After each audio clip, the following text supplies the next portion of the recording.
yesterday we have discussed that first chapter of modernity, social changes in Europe and emergence of sociology. Today we are going to discuss various schools of thought in sociology. So as we have discussed, there are 10 chapters in paper 1 of sociology, and right now we are discussing this modernity and social changes in Europe and emergence of sociology. We have completed the factual part of this. So we have already discussed how these dark ages led to something called Renaissance, and this Renaissance led to something called Enlightenment, and how this Enlightenment, Industrial Revolution, French Revolution, etc. together caused this period called modernity in Europe. And this modernity caused some social changes. So to answer the challenges during these social changes, something called sociology was discovered. So this is the factual part. So after learning this factual part, we are supposed to learn the viewpoints of various sociologists. As I have told you, there is no single agreement on any aspect of sociology. Sociology is all about diverse viewpoints. There is no agreement on anything. In fact, the very definition of sociology can be debated. So there is no agreement on anything. Viewpoints on modernity and our next chapter, scope of sociology. We should learn these two, but before this learning of these two, we should know what are these viewpoints. What are the major viewpoints which we call schools of thoughts or lines of thoughts in sociology. So you can call this schools of sociology. So you should know what are these schools of thought. We know there will be no general agreement on many things. Why there are so many schools of thought in sociology? Because it is the way society is. If I ask you, what is a good food? What is a good food? Can everybody agree on this question? Answer out to this question. One person will take the taste as base. One person will prefer taste and he says, I like pizza. Pizza is a good food, or biryani is a good food. For another person, taste does not matter. He more cares about weight loss. Weight loss. So a person who is looking for weight loss, if you ask him what is a good food, he will say some fish or eggs, etc. So here something differed between these two people. If you ask another person who cares about the overall health, like nutrition, who takes the nutrition as base, he will say healthy food is some millets or any other food which has the balance of all the protein, carbohydrates, vitamins, minerals, etc. So if you ask a foodie, a person who likes to eat food, this is the most likely answer. If you ask a doctor, this is the most likely answer. If you ask a fitness person or a gym master, this is the most likely answer. So we cannot agree on a simple thing. What is good food? So there are diverse lines of thoughts on this particular aspect. So how can we agree on something so large like modernity? So this is why there are diverse viewpoints in society. People usually, all of the people does not agree on the same thing. So because of these viewpoints, more or less 6 to 7 major schools of thought developed in sociology. So these 6 to 7 schools of thought usually different. What is sociology in the first place? What should sociology study? That is scope. Then again, all our syllabus. These 6 to 7 major schools, they always fight on, is sociology really a science? Second chapter talks about sociology as science. We have discussed that how sociology originated. There is a person called Auguste Comte who is called as father of sociology. Now this Auguste Comte in 1839, he first time coined a term called sociology because he wanted to develop something, a subject on society on the same lines of other natural sciences like physics and medicine. So he called it sociology. Then his same stand, like the same Auguste Comte, some other people also came in support with him. Herbert Spencer. Do not worry when you hear a name of the thinker. The more you hear it again and again, you will get to know it more. Yesterday we discussed about Auguste Comte, today we are discussing about Auguste Comte again. So that's how you remember a thinker's name. In the same way we will remember all the thinkers name of paper 1 again and again. So do not worry when you hear a new name. So this Herbert Spencer also thinks sociology as a science. Then comes another person, Emile Durkheim.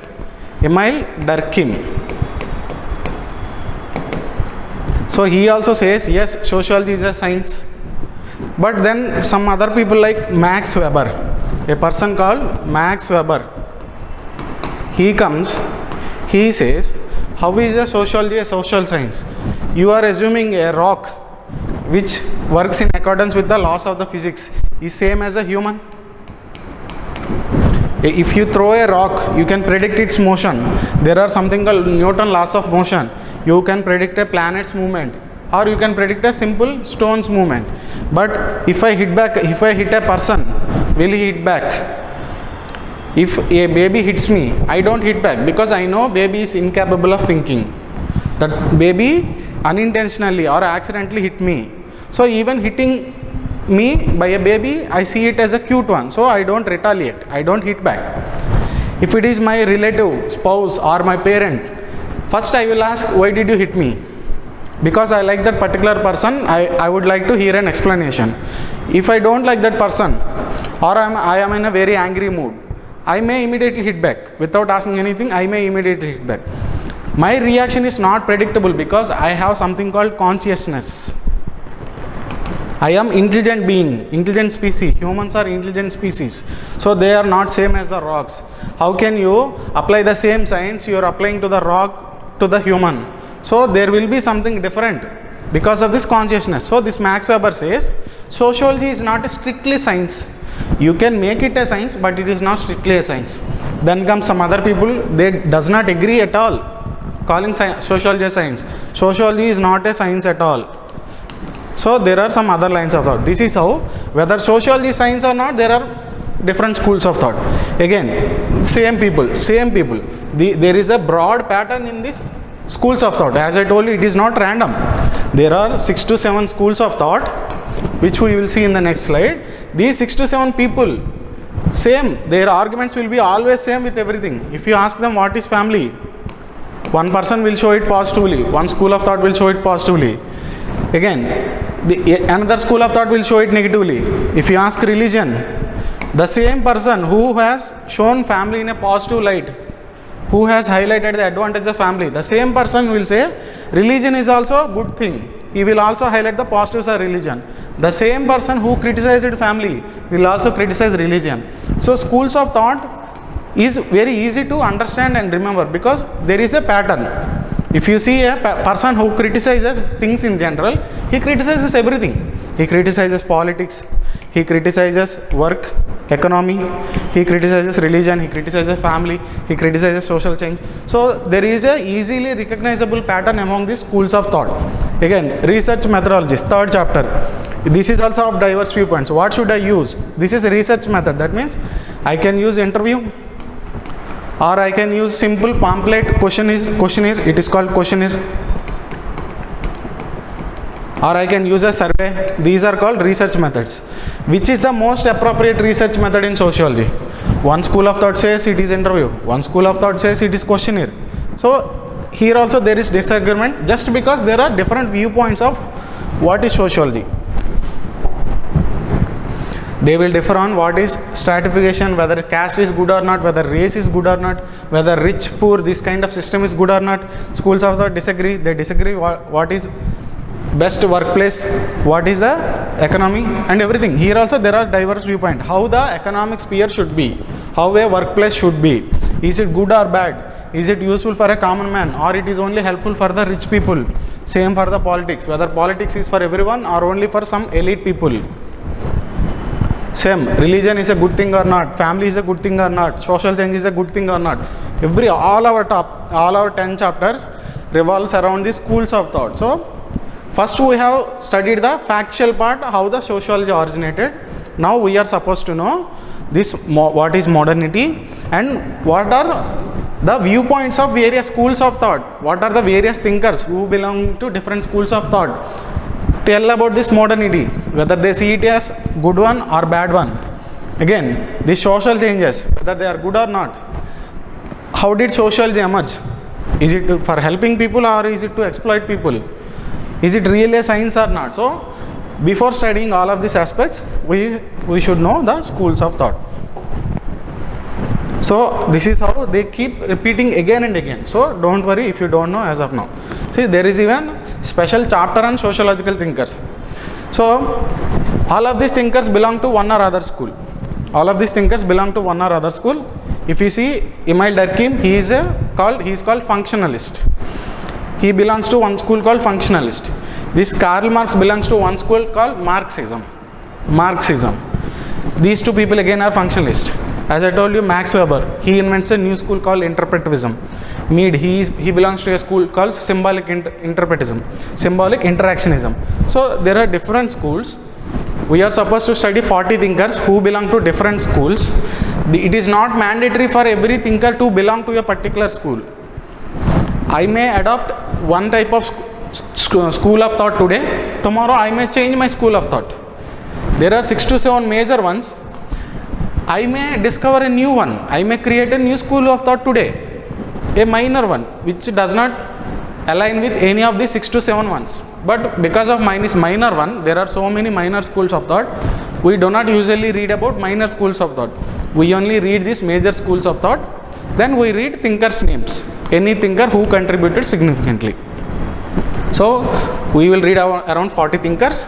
Of these 46 are given directly in syllabus. So you should know the schools of thought of these thinkers. Then you will understand what they are saying. As I told you, Durkheim is a functionalist. So see, he studied on religion. So obviously he will portray religion in a positive light. He will say religion came in society because religion is a good thing. Then Marx will say religion is a bad thing. That's how these thinkers differ from one another. So these are various schools of thoughts. Today we will see a broad overview of all schools of thoughts, and again we will discuss this again and again. So you may not grasp the whole thing in single class, but just try to grab as much as possible. Then after discussing the whole picture, then we will go individually into each one. We will discuss this whole slide today. Then we will go deep inside what is positivist school, then the sub schools of positivism, functionalism, conflict, Marxism, feminism.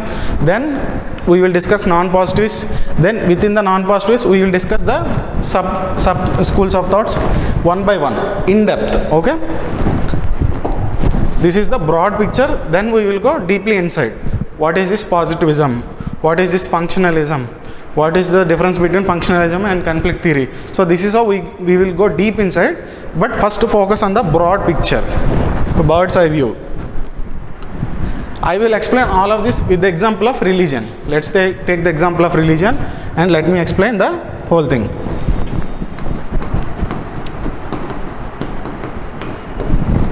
So first of all, there are major two classifications for schools of sociology. One is positivism, another one is non-positivism. So what is positivism? Those who believe in science are positivists. I told you there is a disagreement on whether sociology is science or not. So you can say positivists are those people who believe in science. Non-positivists are those people who do not believe in science. So if you ask a positivist, he will say, same like in physics, I can discover laws about the planet, then I can discover laws about a small rock, then I can discover laws about atoms. You will call it quantum mechanics. This is called classical mechanics, and atom and below level is called quantum mechanics. I can discover laws about small electrons, protons. All laws work in a similar way, same laws. They are interconnected and one law for everything. For Earth, same law, the same law applicable to the Sun, the same law applicable to the Mars, Jupiter, etc. Any other planet in the universe, same law becomes applicable. There is no different laws for different planets. Same law applicable for all similar objects. This is how normal natural sciences work. Now these positivists say, I will make laws for the society in the same way. This is society, So society will have some laws. The same laws are applicable to the parts of society also, like religion.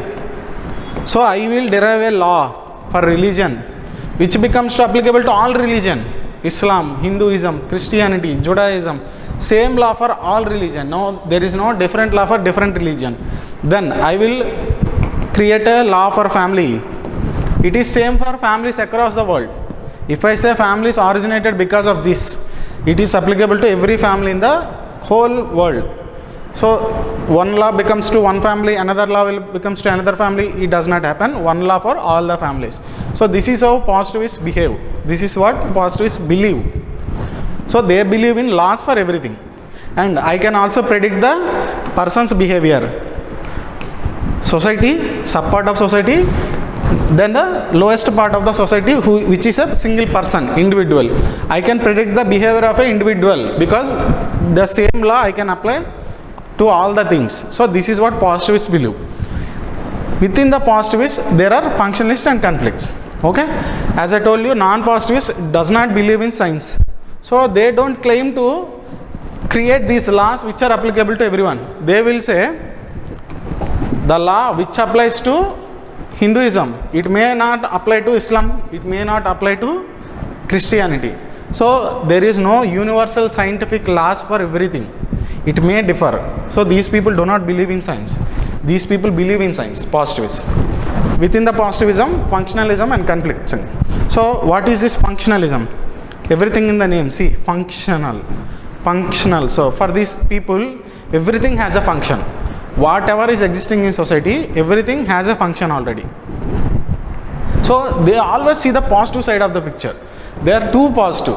We will generally say be positive, don't be negative, don't see negative things, don't see negativity in everything. These functionalists follow it in principle, in reality. So they strictly believe in use of everything. So they will say whatever the institutions we have, family, politics, economy, religion, everything has a function.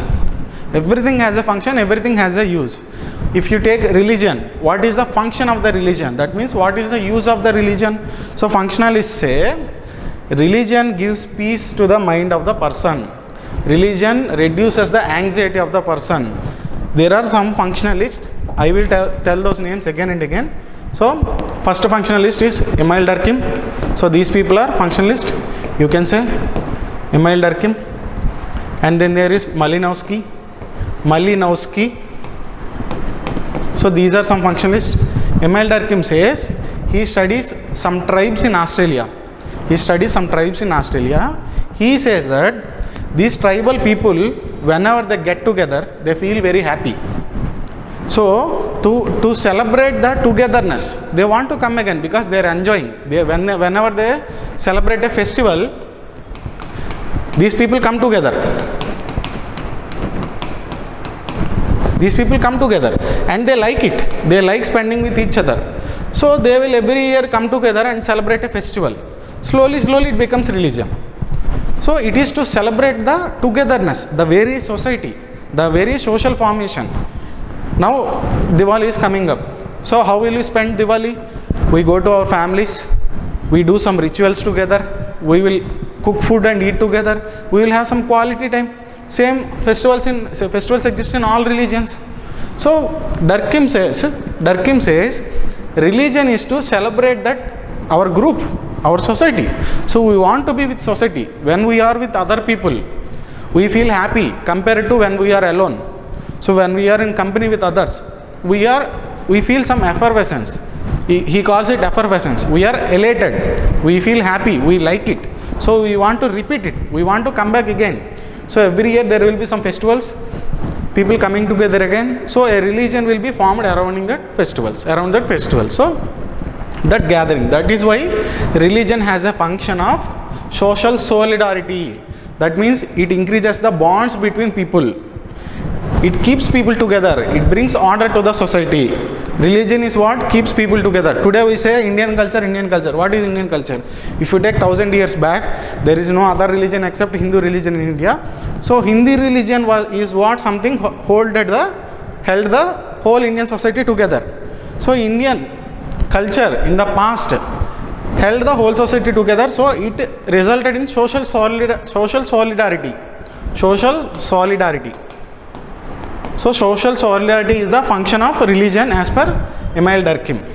So it has a function, solidarity, that means togetherness. Malinowski says he observes another tribe in Australia, near Australia. So he says whenever he talks about fishermen, he sees the fisherman tribe. So he says whenever these fishermen go into sea, before going into the sea, they pray to a rock. It is their god, and before going into the sea, they pray to this rock. Why? Because they are very anxious. What will happen to the sea? Ocean is huge, very large, high waves. They don't know what will happen into the ocean. They will go to the ocean to catch fish, but occasionally some people die.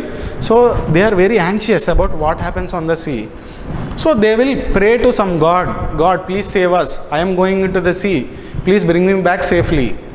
So to help with the anxiety, they pray to some stone, which becomes the god. Ultimately, around that stone, religion gets formed.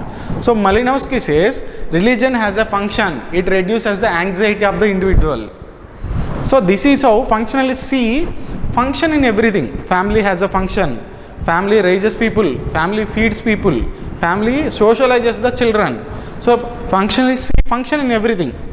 But they do not see any negative thing in anything. There will be, say, if you see religion, it has some negative things. If you see highly religious people, now we say terrorism. I will say terrorism is a negative thing of the religion, negative aspect of the religion, because there are some people who think everyone in the world should be following their own religion.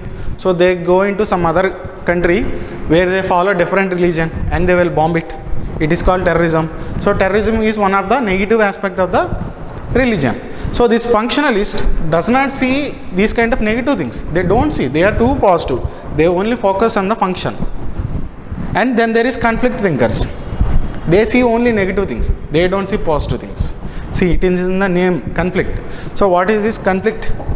Conflict thinkers believe that, conflict school of thought believe that there will be always two groups in the society. Always two groups in the society, and these two groups always fight with each other. They are in conflict with each other. There is a conflict between these two groups. That is what these conflict thinkers say. So there are rich and poor. There is a conflict between rich and poor. Rich people exploit poor people. So that is what conflict thinkers say. If you take the example of religion again, conflict thinker says religion exists so that these rich people can exploit poor people. They will say these are the functions of the religion. You go to church every day. There is a theory called karma in Hinduism. You know what is this karma theory? It says, if I ask God, why did I born poor in this life? Why I am poor? Why I am helpless? Karma theory says, because in the past you have done some sinful things. So to compensate the sins of the past, now you are born poor in this life. This is what karma theory says. You are being punished for the past karma. So you live in a good way in this life, then you will get good life in the next life, in next birth. So karma theory gives some explanation for the bad situation in this life. So religion, in a way, keeping these poor people against turning on these people. If religion does not say this thing, these people will question these people. Why you are taking everything? Why don't we have anything? So without this religion, these people fight with these people. But because of the religion, these people are accepting their fate. They call it fate. This is my fate. This is my life. If a Brahmin says, I have to read. I am the one God ordained to read. You are not supposed to read. You are a poor person. This is your life. You have to clean my washroom. You have to do these things for me. You have to work on my farm. I am the top person in the society. You are the lower person in the society. I have done good things in the past. That is why I became top person in this life. You have done sinful things in the past. That is why you are a lower person in this life. So because of this explanation, these people are accepting it as a fate. Now there is a conflict thinker called Karl Marx. There is a conflict thinker called Karl Marx. He says religion is the opium. Religion is the opium of society. Opium means it is a drug. It is a hallucination agent. It keeps you in this state of, that means it is an enjoyment. It is a drug. You will not feel anything. You will just enjoy it. Just like cigarette and drink. Opium makes you unconscious and it gives you good feeling, but it is not good for the health. So he says religion makes you feel good. Religion is like an opium. It makes you feel good. It is a drug. It makes you feel good, but it is not good for you. Religion is the opium of the society. That is what Karl Marx says. Karl Marx is the first thinker of this line of thought. That is why there is a school of thought called Marxism. Marxist. He is the first thinker of Marxism or conflict think. Some other Marxist thinkers are, first one is Karl Marx, another one is Frederick Engels. E-N-G-L-E-S, Frederick Engels. These are two examples of Marxist school. Under the conflict, these people are Marxist school. Conflict, as I told you, they talk about conflict between two groups. Conflict thinkers always talk about conflict between two groups. Now, what are these two groups? For Marxists, these are poor and rich. For Marxists, it is always about money. It is always about economy. So they will always say poor and rich, poor and rich, poor and rich. So as I told you, two Marxist thinkers are Frederick Engels and Karl Marx. If you take feminism actually is not a school of thought. It is not a school of thought of sociology. Feminism is actually an ideology. Feminism is an ideology which believes that women have equal rights as men. All genders are equal. So first of all, they believe that as of now there are no equal rights. Men are suppressing women by saying men are greater than women. So they want to make it an equal society, egalitarian society. They want to make men equal to women. Everyone is equal. All genders are equal. So they want to achieve that. So feminism is an ideology. Theoretically, feminism is possible under any school. You can say feminism also belongs to non-positivism. You can say feminism also belongs to conflict. But feminism definitely does not belong to functionalism, because they are seeing a negative thing in the society. When you say man is greater than woman, it is called patriarchy. It is also a social institution. It is a part of society. I have told you, functionalists see function in everything. So in patriarchy also, they will say it is a good thing. Patriarchy will have some benefits. When I say man has to work and go outside, husband has to go out and work, and woman has to stay at home and cook. This is a traditional society. Functionalists say this is a good thing. Even woman is not allowed to go outside. This is a good thing because man is earning money, woman is cooking inside and taking care of the children. So there is order in the society. There is peace in the society. There is order within the family and there is peace in the society. No one is fighting with anything.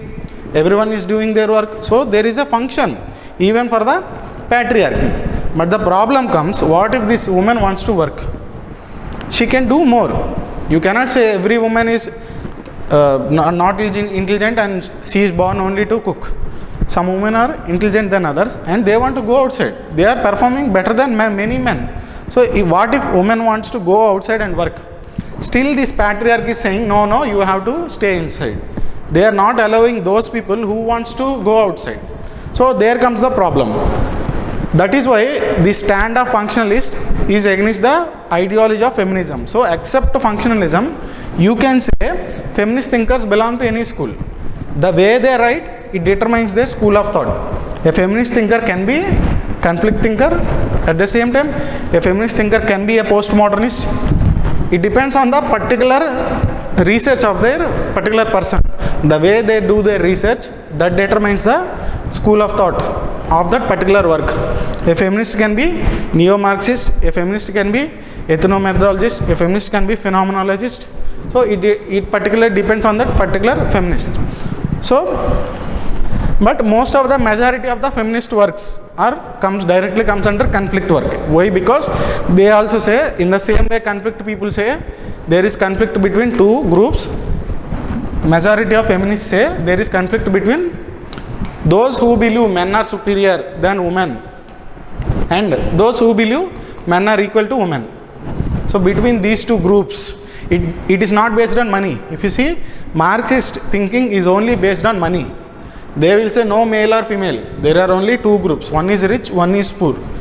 Whatever you take, there is only two groups, poor and rich. Fight is always between these two. It may be in different sphere. It may be within family. It may be in religion. It may be in politics.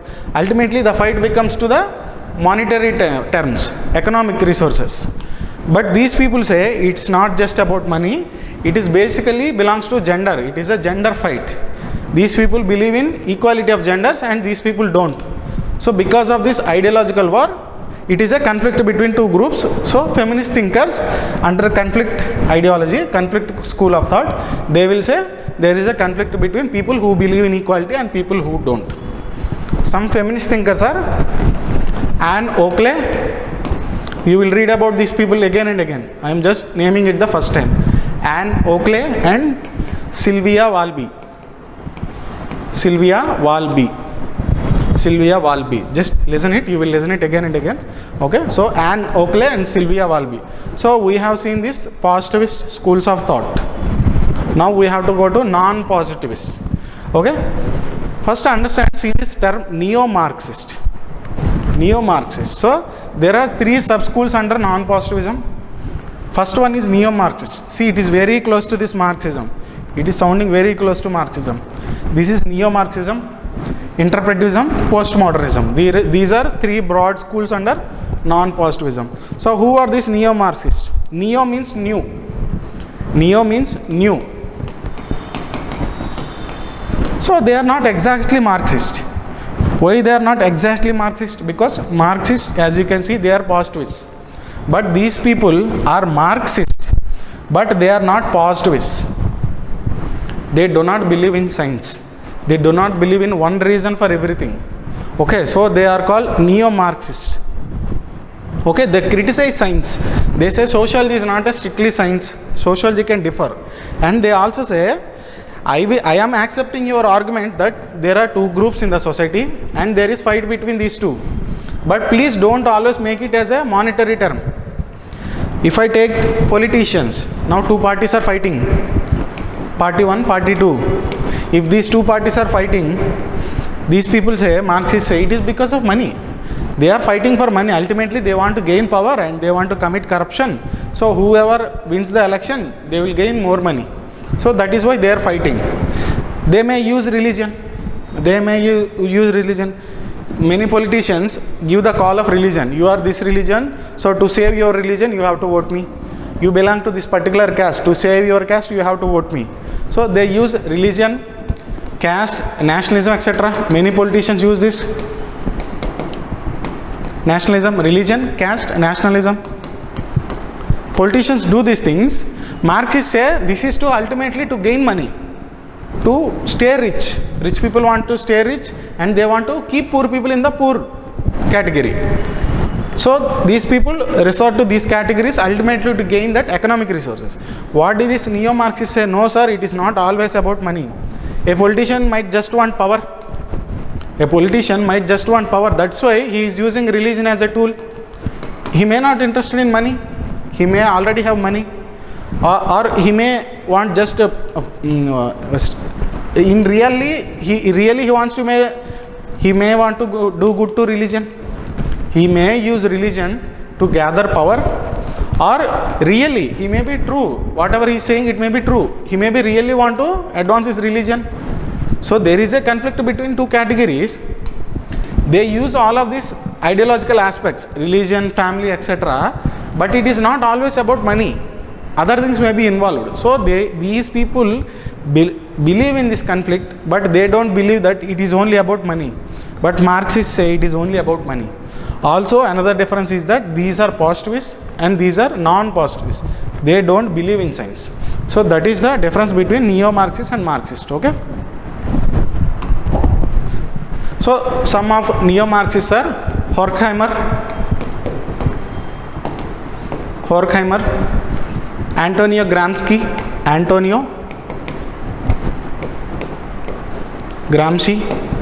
Althusser, Louis Althusser. So So these are some neo-Marxists. Neo-Marxist. Next, let's first see let's see interpretivist. So this is interpretivist school.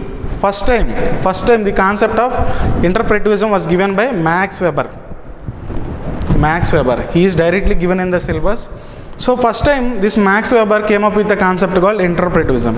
When Max Weber invented this interpretivism, then developing this interpretivism, three more schools developed. One is phenomenology, another one is symbolic interactionism, another one is ethnomethodology. So let's see what this is. What is this interpretivism of Max Weber? These both are same. I am just saying first he developed something, then upon his development, three more schools developed. Okay. So what is this interpretivism? Now Max Weber says, as I have told you, you cannot see a rock and a human as same person. Human has consciousness, so you cannot treat him the same person. So instead of making laws, stop making laws, stop making big grand theories. Don't give a grand theory for religion across the world. You are saying, Mr. Durkheim, you are saying I will give a theory on religion which applies to all religion in all places, in all countries. No, please don't do that. Because people have consciousness. One person may believe in religion for one thing, I may believe in religion for different thing. Some people are religious, some people are not. Not everyone believes in their religion. So it differs from person to person because people have consciousness. So this Weber says, don't give theories, just understand why this person believing in religion. Just focus on individual person. Why a person named A believes in religion, why a person B does not believe in religion. People who don't believe in religion are called atheists. People who don't believe are called atheists. So why some people are atheists? Why some people are religious? Study this. Why a particular person is religious? Why a person is atheist? Why a particular person is terrorist? What makes a particular person terrorist? But his brother is not a terrorist. His brother is of same religion. He is also religious. He believes in religion, but he does not believe in violence. This person does not mind in violence. He is okay with violence, so he becomes a terrorist. His brother, he is a good person, he does not believe in violence. So he says, I believe in our religion, but I do not believe in terrorism. So person to person there is a difference. And why this difference comes? That you have to study. The reason you have to study. Reason, cause. So Max Weber believes in causes of individual interpretation. Causes of individual interpretation. So first time these grand theories which we call macro, these are called macro schools. Why these are called macro schools? Because they talk about very large things in the society. Religion for everyone, large thing. Family for everyone. They talk about large things, macro, bigger things in the society. Economy for everyone. Karl Marx talks about economy. So these people also called macro school. Max Weber says, don't go that far. So there are some minor things like consciousness, person, individual experience. So there is something called micro also. So please focus on this also. So this first time, these neo-Marxists and Max Weber bridges the gap between micro world, that means individual person, personal world, and this macro world, large parts of the society we live in.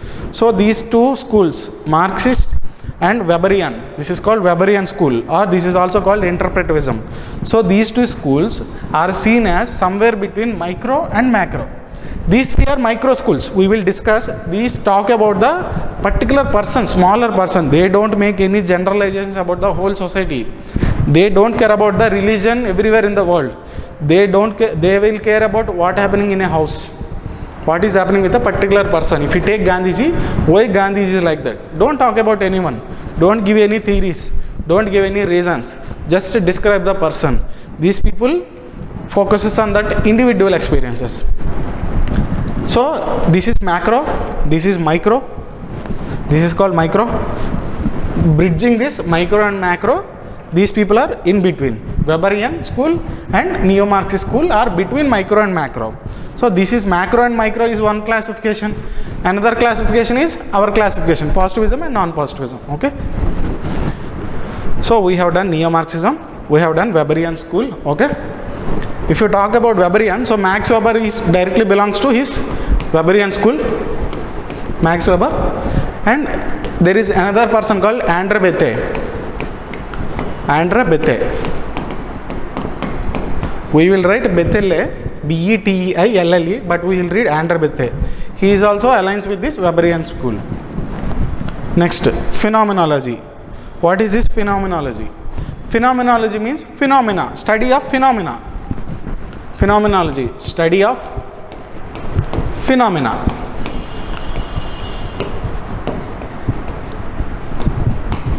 Study of phenomena. So what is this phenomena? Whatever is I am experiencing, individual experience. This is completely about individual experience. You are saying religion, religion, religion. What is religion to me? Okay, if you see in Islam, they do not have any God. They do not have any shape. You cannot say Allah is male or female. You cannot say Allah is a human or not. There is no shape for Allah in Islam. But if you see in Hinduism, there are so many gods. There are male gods and there are female gods. There are animal gods. We also pray to snake, Murugan. Okay, there are many gods. So Vinayak is a mix of elephant and human. So in Hinduism, the concept of religion is different. In Islam, the concept of religion is different. If you see some tribal people, they will worship tree. Some tribal people, they will worship trees, nature, they may worship lakes. There are some people who worship hills, mountains, etc. So this is the way religions in the society differ. So phenomenology says, do not do any generalization. Focus on the individual experience, individual person. What does religion means to me? What do I do every day? So I wake up. For me, religion is mandatory. If I don't follow religion, I cannot be peaceful. So I wake up, I will go to church today, then I will come back, then I will do my work. I will wake up, I will go to my temple, it will make me peaceful. When I sit in the temple, I will get some peace. Whatever is happening in my personal life, it gets regulated there. Okay, I will get a clarity, then I will do my remaining day work. If I don't go to temple that day, I may not be peaceful. It may increase my stress. So what does religion mean to the particular person? Describe it. Don't go for reasons. Don't see causes or rules or laws or theories. Don't go for this. Don't do anything. Just describe the individual experience, the individual phenomena, everyday phenomenon of that particular individual. So this is what phenomenology. Just what does religion means to that particular person, experience, description only. Okay, it just describes. Now see this symbolic interactionism. Okay, just first let's this ethnomethodology. It is somewhat similar to phenomenology. So what is this ethnomethodology? Now take three families. Ethnomethodology I am saying. The another school under this interpretivism, non-positivism. So what is this ethnomethodology? Take two families. One is fully religious. This family has a religious father, mother, and two children. Father, mother, and two children. These are very religious people. Okay, and there is another family who do not believe any religion. They are atheists. No rules. These people, when they wake up, they have to pray. Every day they have to do puja in their house. Every time they eat the food on the dining table, they have to first pray. Then only they will eat. These are people who are very casual and they don't believe in religion. Father, mother, but there is no religiousness in this family. And there is another family who are religious but not as strict as them. These are strictly religious people. This family 1 is strictly religious and this family 2 is less religious. This family 3 is not religious at all. So these are three families. These people do not pray before eating. Suddenly, if one person of this family prays, suddenly one day he started praying before eating. Other people will laugh. Other people, when did you become so religious? They will laugh. Because in every group, those people subconsciously they will create some rules. If this classroom, if we announce a new batch today, within the next few days there will be some rules here. What are the timings? How can you call the sir or madam? Or what is the topics we are going to discuss? What is our approach? So every group develops their own rules, and we see those rules when we violate them. Here in this third family, rule is that they just eat, they don't pray, they don't need to pray. It is the rule. Suddenly if someone breaks the rule, it is called, that is the description. So ethno means people. Ethno in English means people. So when you describe the behavior of the group of people, it is ethnomethodology. If I have to explain in Telugu, see, a conservative family expects wife to call person ఏవండి, భర్తని మనం ఏవండి అని పిలాలి traditional ఫ్యామిలీలో. సడన్గా ఇప్పుడు wife హస్బెండ్ని సుబ్బారావు అని పిలిచింది, ఎక్స్పెక్ట్ చేయలేదు హస్బెండ్, సడన్లీ సుబ్బారావు అని పిలిచింది. అన్ఎక్స్పెక్టెడ్ అనమాట. మన రూల్స్ ఏవైతే ఉన్నాయో, పెద్దలు ఏం చెప్తున్నారు, నువ్వు భర్తకు గౌరవం ఇవ్వాలి, నువ్వు భర్తని ఇలా పిలాలి. ఆ పర్టికులర్ వైఫ్ రూల్ని వైలేట్ చేసి సుబ్బారావు అని పేరుతో పిలిచింది. సో షాక్ అవుతారు అక్కడ చుట్టూన్న వాళ్ళు. ఆ గ్రూప్, ఆ ఎథ్నిక్ గ్రూప్ ఏదైతే ఉందో, ఆ గ్రూప్ ఆఫ్ పీపుల్కి ఉన్న రూల్స్ మనం డిస్క్రైబ్ చేస్తే ఎథ్నోమెథడాలజీ. ఆ రూల్స్ మనం ఎప్పుడు తెలుస్తుంది, మనకి లోపల ఉండే వాళ్ళకి వైలేట్ చేసినప్పుడు తెలుస్తుంది. నేను ఒక పర్సన్, అదే ఇప్పుడు డైనింగ్ టేబుల్ దగ్గర నేను సడన్గా మొక్కితే అందరూ నవ్వితే నాకు అర్థమవుతుంది, ఓకే మన ఫ్యామిలీకి అలవాటు లేదు మొక్కడం అని. ఈ first group which is very religious group, వీళ్ళు సడన్గా తింటున్నారు, ఒక పర్సన్ మొక్కకుండా తినేశాడు. ఫాదర్ తిడతారు, నువ్వు మొక్కడం మానేసావు, ఏమైంది, ఎందుకు నువ్వు రూల్ వైలేట్ చేస్తున్నావు. ఈ మధ్యలో ఫ్యామిలీ ఉన్నారు, వీళ్ళకి స్ట్రిక్ట్ రూల్స్ ఏం లేవు, సెకండ్ ఫ్యామిలీ. సో వాళ్ళు మొక్కినా మొక్కపోయినా పట్టించుకోరు, వీళ్ళకి పెద్ద డిఫరెన్స్ ఉండదు, వీళ్ళు నవ్వరు తిట్టరు. సో అలా అనమాట. ఒక్కొక్క ఫ్యామిలీకి ఒక్కొక్క రూల్స్ వాళ్ళు డెవలప్ చేసుకుంటారు. నువ్వు ఎవ్రీ ఫ్యామిలీ బాగా రిలీజియస్ అని ఒక రూల్స్ చెప్పేసావు, అది ఫాల్స్. ఫ్యామిలీ మారిపోతుంది. ఏ గ్రూప్ ఆఫ్ పీపుల్ వాళ్ళ రూల్స్ వాళ్ళు క్రియేట్ చేసుకున్నారు. Every group of people making their own rules. So this is what ethnomethodology. Ethnomethodology describes how a group of people develop their own rules. This is ethnomethodology. Phenomenology talks about individual experience, individual phenomena, individual everyday experience. This is everyday rules, this is everyday experience. Now, symbolic interactionism. When you see Indian flag, you know it represents India. So this is Indian flag, this represents India. If you see Om, you know this represents Hinduism. If you see this, you know this represents Christianity. Okay, if you see this crescent, you know this represents Islam. How are you identifying societies? Based on symbols. How these symbols developed? If I do this, this is called Namaste. Why it is called Namaste? This is a symbol. How this symbol came Namaste, and we all know, every one of us know this is Namaste. Every Indian know this is Namaste. An Australian may not know this is Namaste, because Australian is not part of Indian society. So this Indian society communicating with itself using a particular symbols. Okay, so all the people in Andhra and Telangana, they speak in Telugu. So Telugu language is a symbol. It is a symbol. We use that for interaction. See, symbolic interactionism. See the name. It is a symbolic interactionism. That means this school says people interact using particular symbols, group of symbols. So people who live in this Andhra and Telangana, they use some particular symbols which they call Telugu. A symbol may be physical or oral. Okay, it may be a voice symbol, it may be a voice symbol, or it may be a sign also. A sign is, I have explained you, Om. This is Namaste. I did not say Namaste. If I show this, you know it will Namaste. This is a sign. Or I can say Namaste, good morning sir. It is a symbol. So Telugu language is a symbol. It is a symbol used for interaction. It is a voice symbol. Tamil language. So people develop some symbols. This is bye, this is come, this is stop. So we do not just communicate. Society develops by developing symbols and using communications, using these symbols as communications. So how societies uses symbols as communications, that they study in symbolic interactionism. They do not go anything for grand theories. If I ask religion, they will say how religion developed as a symbol. As I told you, this represents Hinduism, Om. This represents Christianity, this represents Islam. So these are some symbols using which that particular religion developed. Okay, so a Hindu prays to God like this, a Muslim prays to God like this, A Christian prays to God like this. So these are some symbols, how religion is developing using some symbols. So this is what they study, symbolic interactionism, how interaction happening using symbols.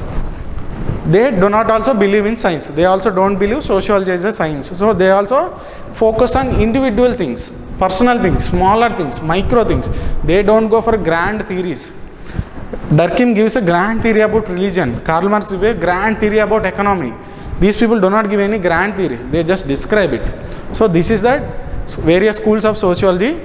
So you will understand this more again and again. Again, this we will see in every chapter. I have explained the concept of religion.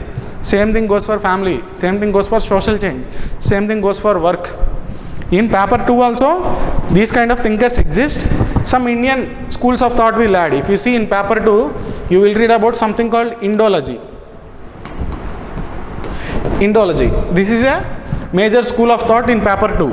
All of these will exist in paper 2 also. Along with these two, something which is very unique to India, it is called Indology, also comes in paper 2.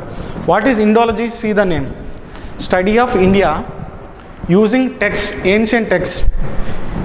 If you see America, the Society of America started developing after 1492. There were some native tribes in America before 1492, but there is no existing cultures of American native tribes.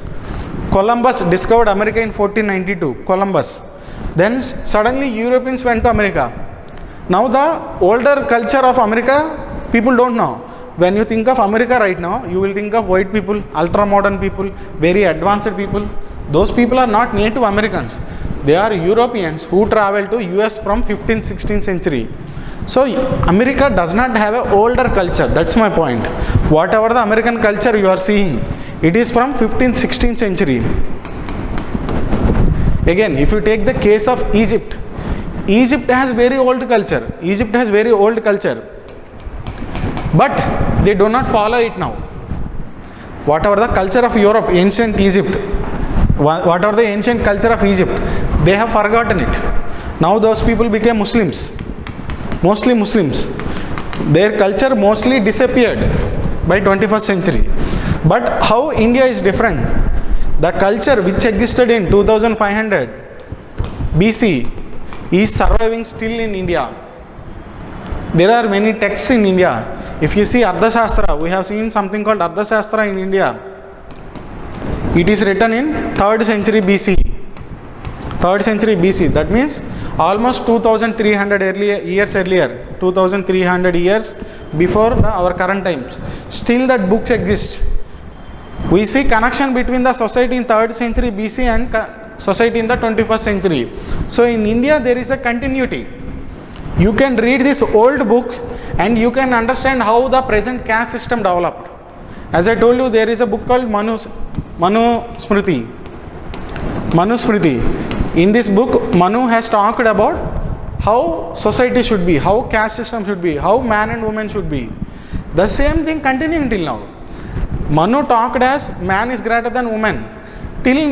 Still in 21st century also many people in India believe man is greater than a woman. Again, Manu talks about caste system. We believe caste system even now. So there is continuity. You can read this book and you can understand present society to some extent. But it is not possible for America because there is no ancient text to read. It is not possible for Egypt because there are ancient texts. But the current society is different. India is unique in that aspect. You can study older ancient texts or archaeological evidences.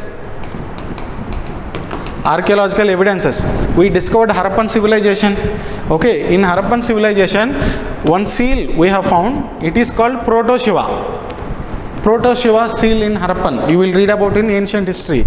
So some people say this Proto-Shiva is the modern god of Shiva. Those people are worshipping some person called Proto-Shiva. Now we are worshipping Shiva. These two look similar. So there may be a continuity in the culture. So archaeological evidence also. This is archaeological evidence. Using archaeological evidence or ancient texts, you can understand the modern Indian society. When you do this, it is called Indology. So you don't believe in any of these schools. You believe in Indiology. That means you believe that India can be understood by reading ancient texts. By reading Ardhashastra, I will understand India more. Whether religion is good or not, I will read this book, then I will understand. I don't take religion as fully good without reading this text. I don't think religion is fully bad without reading this text. I will read this text. It will say religion is good or bad. It will say religion performs this function. Then I will see whether religion is performing this function or not. So there are some schools unique to India also. You will read about in paper 2. So these are major schools in paper 1. There may be a difference in paper 2, but all of these schools we will see in paper 2 also. 1-2 schools are unique to India, like Indiology. So these are miscellaneous school. Indology is a miscellaneous school which is not here.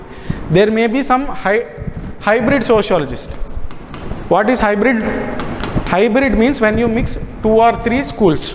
So I can be a feminist and postmodernist. I can be a feminist and Marxist. Marxist feminism. So if I mix 2 or more schools, it is called hybrid. So there are major schools, there are also hybrid schools, there are also some miscellaneous schools other than this. Okay, so this is the broad summary of the schools of sociology. From tomorrow we will go within the each school of thought in depth. Okay, so let us conclude our session for today here.